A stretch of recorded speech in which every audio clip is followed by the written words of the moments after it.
ایک تو یہاں قرآن کا درس ہے، نمبر 2 یہاں عصری تعلیم بھی ہے، نمبر 3 یہاں نیک صحبت بھی ہے، نمبر 4 اللہ والوں کی دعائیں بھی ہیں۔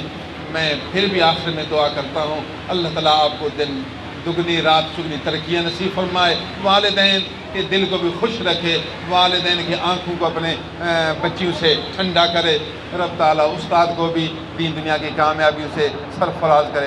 قرآن مجید میں ایک دعا ہے، والذین یقولون ربنا هب لنا من ازواجنا وذریاتنا قرۃ اعین واجعلنا للمتقین اماما۔ اللہ کے نیک بندے وہ ہیں جو دعا کرتے ہیں، اے ہمارے رب ہماری بیویوں کے ذریعے سے اور ہماری اولاد کے ذریعے سے ہماری آنکھوں کو ٹھنڈک عطا فرما۔ ربنا حب لنا، اے رب ہمیں بخش دے۔ اب بیوی نیک ہو، بچی نیک ہو تو آنکھیں ٹھنڈی ہوتی ہیں، یہ اللہ کی ایک عطا ہے، اس لیے اس کو ہبہ سے تعبیر کی۔ ربنا حب لنا من ازواجنا، ازواج عربی میں کہتے ہیں بیوی کو، وذریاتنا اور اولاد بیٹا بیٹی دونوں، قرۃ اعین، قرۃ منا ٹھنڈک، اعین منا آنکھیں۔ اللہ ہمارے بیویوں کو نیکوکار بنا، فرما بردار بنا۔ بیوی بس شوہر کو دیکھے، شوہر گھر میں آئے تو جی کیا خدمت، پانی چائے روٹی، بس خدمت کے لیے کھڑی رہے تو آنکھیں ٹھنڈی ہوتی ہیں۔ پوری دنیا کی نعمتوں کو ایک طرف رکھو، پوری دنیا اور دنیا میں جو نعمت ایک طرف رکھو، اگر بیوی نیک فرما بردار ہو، ایک بیوی پوری دنیا کی نعمتوں سے بڑھ کر ہے۔ کس نے فرمایا؟ رسول اللہ صلی اللہ علیہ وسلم۔ کمال ہے، روئے زمین پاکستان، ہندوستان، سعودی عرب، دبئی، UAE، پوری دنیا کی نعمتوں کو جمع کرو، سبحان اللہ، کیا کیا نعمتیں، سب ایک طرف رکھو۔ دوسری طرف ایک خاتون ہے جو بیوی ہے، فرما بردار ہے، جانثار، خدمت گزار، شوہر کی آنکھوں کی ٹھنڈک ہے۔ رسول اللہ صلی اللہ علیہ وسلم فرمایا کہ یہ ایک بیوی پوری دنیا کی نعمتوں سے بڑھ کر ہے، ایسی نعمت کوئی اور نہیں ہے۔ سبحان اللہ، تو خاتون کا کتنا بڑا اعزاز ہے۔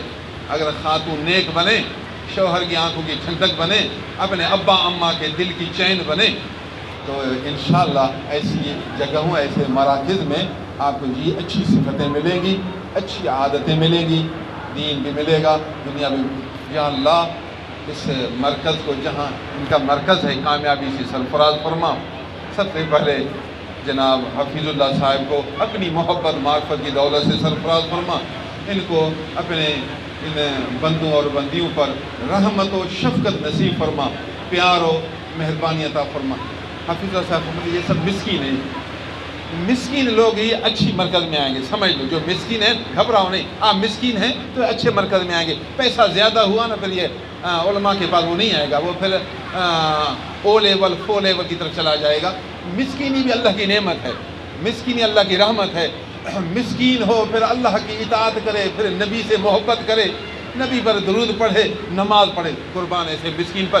ایسا مسکین دنیا کے شہنشاہ بادشاہ سے بھی بڑھ کر ہے۔